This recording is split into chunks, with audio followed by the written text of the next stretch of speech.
और वो वीडियो जब अपलोड हो जाएगी तो सबको पता चल जाएगा कि इसके पीछे कौन है। मैं अपनी बेल के लिए इस्लामाबाद आ रहा था और ये बिल्कुल इस्लामाबाद की जुरिस्डिक्शन है जहाँ से मुझे अरेस्ट किया जा रहा है, क्योंकि ये टूल प्लाजा यहाँ से शुरू हो जाता है।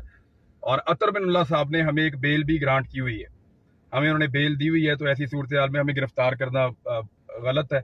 बहरहाल मुझे सुबह उन्हीं की अदालत में पेश होना था, इस्लामाबाद हाई कोर्ट में जाना था और वहां से जाके अपनी बेल हासिल करनी थी। तो इससे फर्क कोई नहीं पड़ता, ये मुझे अंदर बंद कर दें, ये मुझे जान से मार दें, ये कुछ भी कर दें, इससे कोई फर्क नहीं पड़ता। मेरे ख्याल में हमें अपना काम करना चाहिए।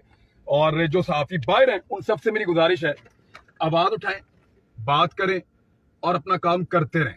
काम नहीं छोड़ना आपने। देखें, मैं जुर्रत के साथ गिरफ्तारी देने जा रहा हूं, देखी जाएगी यार ऐसी तैसी।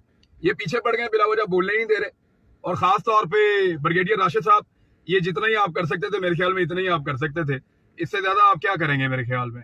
गाड़ी आपने मेरी छीन ली, हथियार आपने मेरे छीन लिए, 20 FIR मेरे पे करवा ली, ये गिरफ्तारी वाला तजुर्बा करना है। लो ये भी करके देखो, मैं जा रहा हूँ, करें यार ऐसा। Thank you very much. Pakistan में ये तमाशा रह गया था, ये भी देख लें। ये फोन मेरा अपने पास है।